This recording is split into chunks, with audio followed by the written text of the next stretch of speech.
in 2019. That 31% increase came on top of multiple years of gains, and some of those years had double-digit gains that have pushed many indexes to all-time highs. Maybe you saw it in the news and you are a little concerned about potentially losing money, or maybe you're looking at investing and you think that you might miss out. Pay attention to this video because you're going to learn how to measure value so that you understand a philosophy for investing in all types of markets.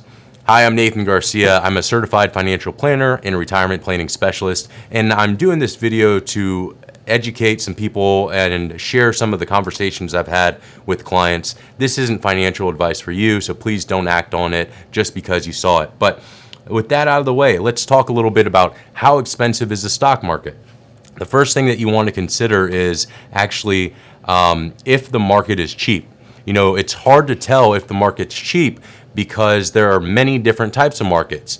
You could have the real estate market, you could have the stock market, the bond market, you could be talking about the market here in the US, or you could be talking about a market somewhere else. So we want to look at if it's what type of market you're talking about, international, domestic, and then also how are you measuring that, the performance there. So I'm going to share with you a program that I use. It's called Koyfin, Koyfin, and it's a great charting tool. You don't have to be a financial trader or analyst in order to access it, but I want to show it to you so that you can understand how you can take action on what we're going to talk about here today. So let me pull this up for you so that you can see it. Again, it's Koyfin. And let me just see.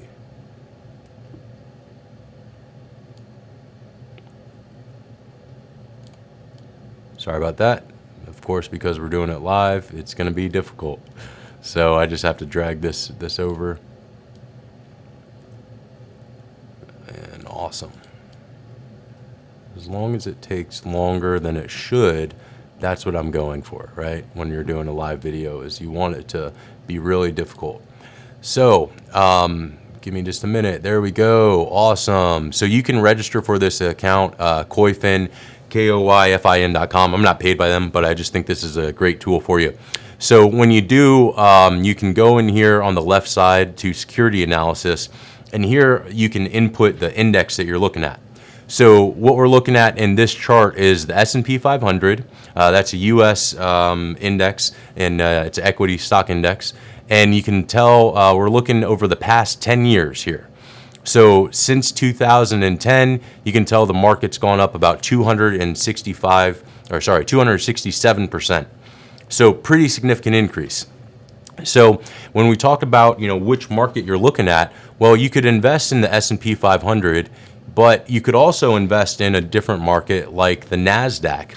If you're more into tech stocks, you like technology, and you think that's where the future is, it's probably where you want to put your money, right?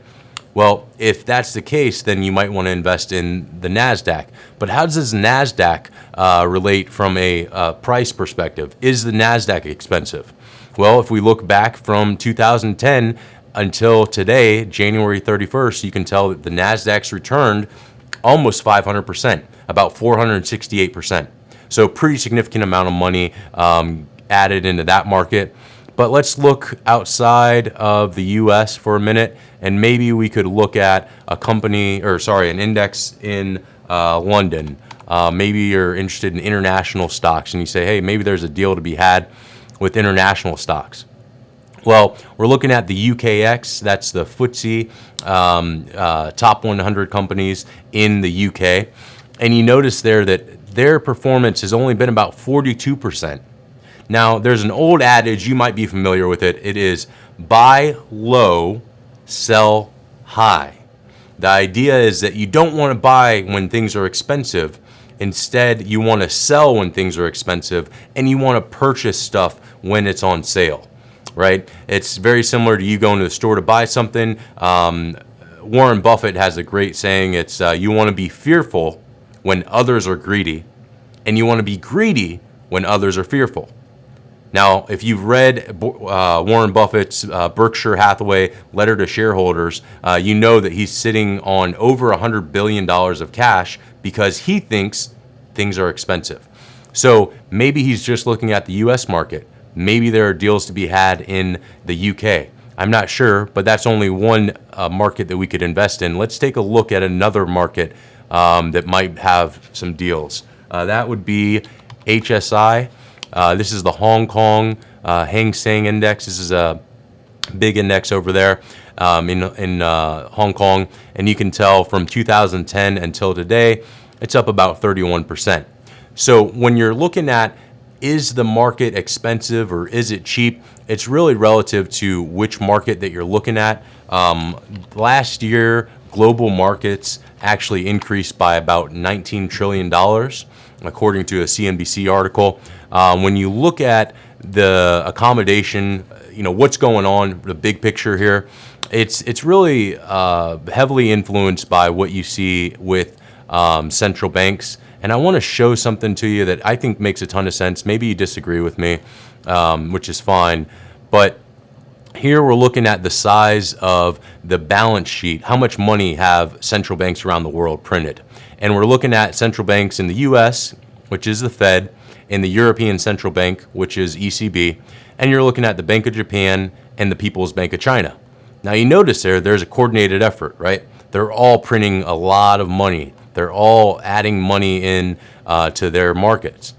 But here's what's really interesting, in my opinion, is the correlation of the S&P 500 to the size of the balance sheet of the Federal Reserve and other banks, other central banks around the world. What you notice here is that as banks have printed more money, which is this blue line here, stock markets have gone up.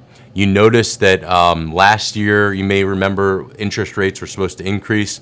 Well, when they did, the Federal Reserve started to decrease the size of its balance sheet. Look what happened here. You notice that it starts to sell off.